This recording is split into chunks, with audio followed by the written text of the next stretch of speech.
तो हेलो दोस्तों, आप सभी का स्वागत है हमारे यूट्यूब चैनल टोटल लर्निंग पर। आप सभी को गुड इवनिंग, जय श्री राम, राधे राधे। चलिए, आप सभी को गुड इवनिंग।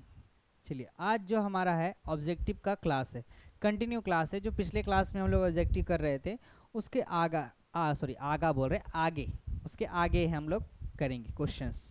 20 क्वेश्चंस हमने कर लिए थे, अब उसके आगे का क्वेश्चन हम लोग करेंगे। चलिए, थोड़ी देर में इसको हम शुरू करते हैं। आप सभी लोग तैयार हो जाएं।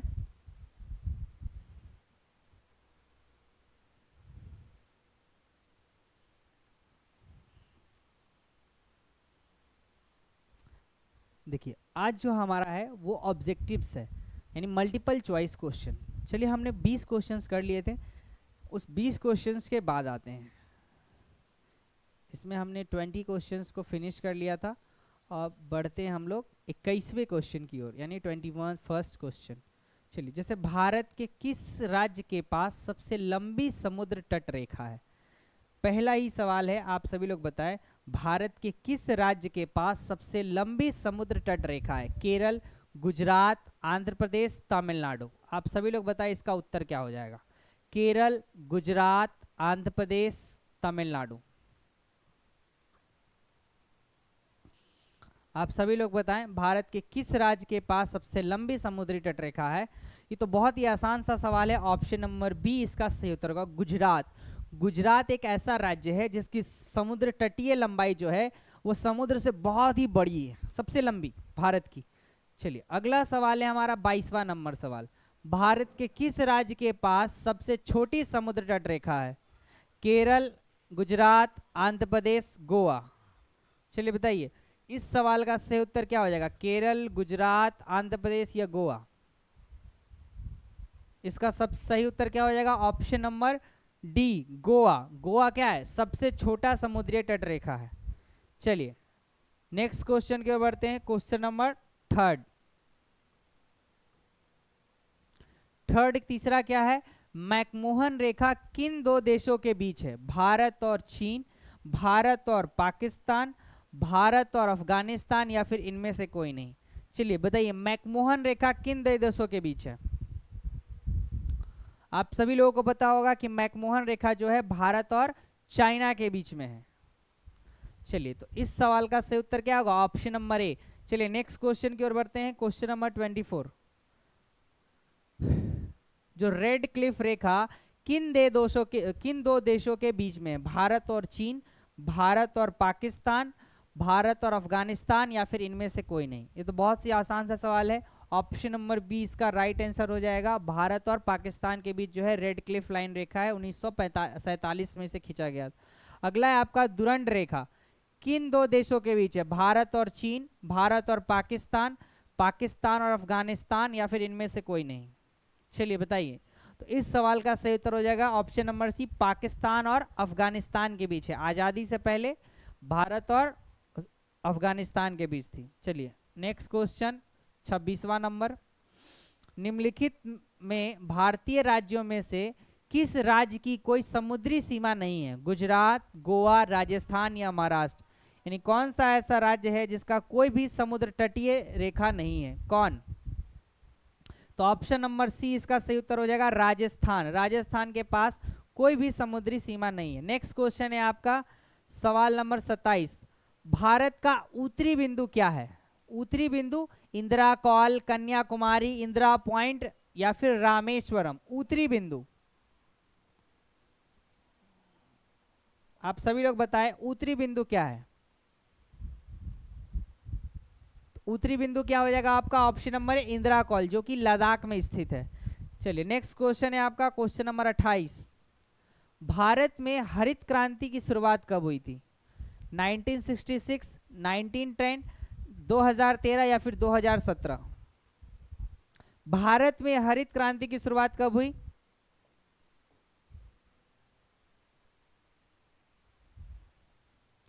आप सभी लोग बताएं, भारत में हरित क्रांति की शुरुआत कब हुई थी? तो भारत में हरित क्रांति की जो शुरुआत है वो 1966 में हुई थी। कब हुई थी? 1966 में। एम.एस. स्वामीनाथन इसके जनक थे। चलिए, नेक्स्ट क्वेश्चन है आपका क्वेश्चन नंबर 29। 29 ये कहता है कि हरित क्रांति की शुरुआत कब हुई थी पूरे विश्व स्तर पर? 1960, 1966, 2013 या फिर 2017? वो तो भारत में थी, पूरे विश्व स्तर पर कब इसकी शुरुआत हुई थी?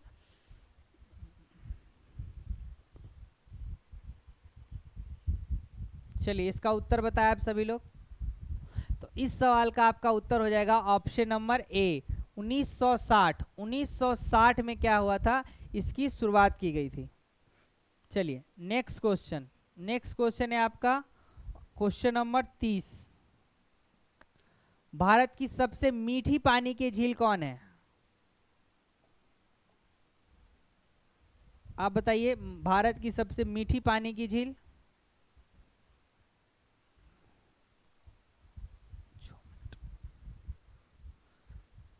ऑप्शन नंबर ए, सांभर झील, जो कहाँ है? जम्मू एंड कश्मीर में। चलिए नेक्स्ट क्वेश्चन है आपका क्वेश्चन नंबर 31।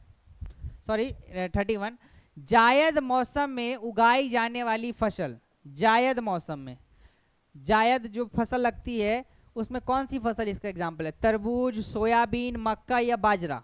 चलिए बताइए। तो बहुत ही आसान सवाल है, जायद फसल। इस सवाल का से उत्तर हो जाएगा आपका तरबूज। गर्मी के दिनों में जो फसल लगाई जाती है उसको हम जायद फसल कहते हैं। मार्च अप्रैल में बोई जाती है और जून जुलाई तक काट ली जाती है, बताए थे ना। चलिए नेक्स्ट क्वेश्चन है आपका सवाल नंबर 32। 32 कहता है निम्नलिखित में से कौन रबी फसल नहीं है? जौ, गेहूं, आलू, गन्ना। बताओ निम्नलिखित में से कौन रबी फसल नहीं है?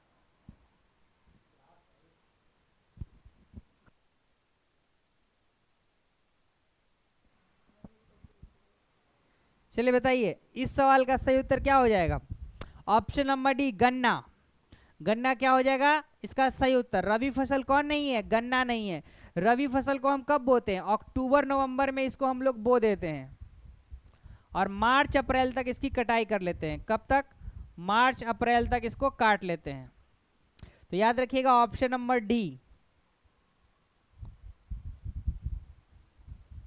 गन्ना को नहीं बोते हम लोग अक्टूबर नवंबर में। चलिए 33वां नंबर सवाल क्या कह रहा है कि रबी फसल के मौसम में भारत में निम्नलिखित में से कौन सी फसलें समूह में उगाई जाती हैं?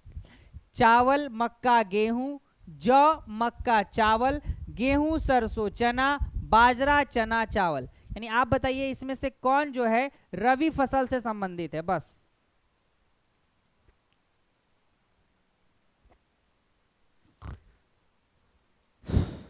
13 का क्या हो जाएगा बाबू? 13 का हो जाएगा आपका ऑप्शन नंबर सी, गेहूं, सरसों, चना जो है ये तीनों के तीनों रबी फसल से संबंधित है। चलिए अगला क्वेश्चन है हमारा 34वां नंबर सवाल। हरित क्रांति का संबंध किस फसल से है? चावल, गेहूं, दाल, गन्ना, किससे संबंध है हमारा हरित क्रांति का संबंध? चावल से है, गेहूं से है, दाल से है, गन्ना से है? किससे है? चलिए बताइए। 34 का क्या हो जाएगा आपका? ऑप्शन नंबर बी, गेहूं। गेहूं से इसका संबंध है। चलिए अगला सवाल है हमारा 35वां। मोटे अनाज थे इसमें, तो गेहूं क्या एक मोटा अनाज है। 35वां नंबर सवाल है श्वेत क्रांति का संबंध किससे है? गेहूं उत्पादन से, दूध उत्पादन से, बाढ़ नियंत्रण से या फिर मत्स्य उत्पादन से?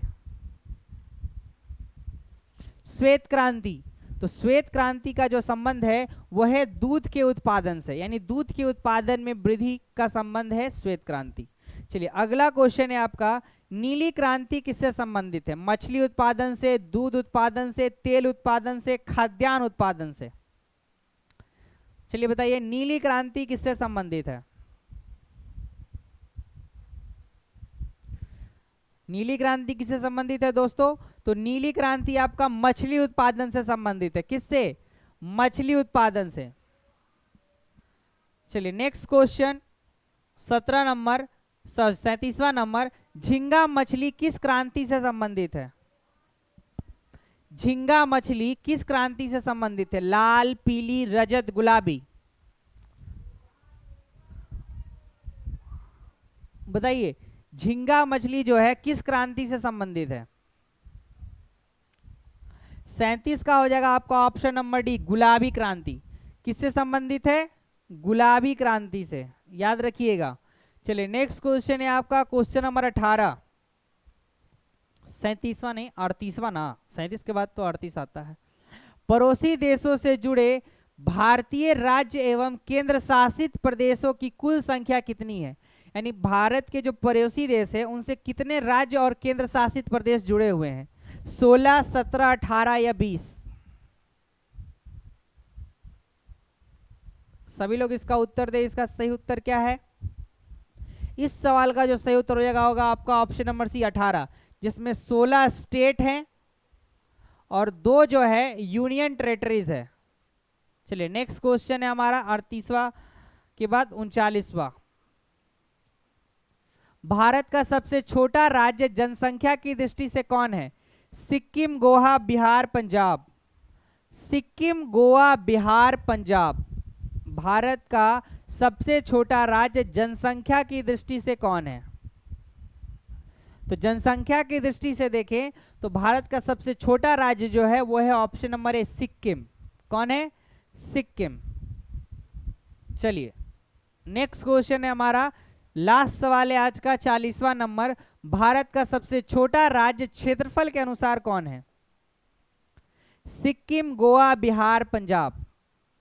भारत का सबसे छोटा राज्य क्षेत्रफल के अनुसार कौन है? सिक्किम, गोवा, बिहार, पंजाब। क्षेत्रफल के अनुसार देखेंगे तो सबसे छोटा कौन है? गोवा। इसका सही उत्तर क्या हो जाएगा? ऑप्शन नंबर बी इसका सही उत्तर हो जाएगा। चलिए आज के लिए इतना ही, फिर मिलते हैं आप सभी से नेक्स्ट क्लास में। आप सभी को धन्यवाद, शुक्रिया, जय सिया राम, राधे राधे।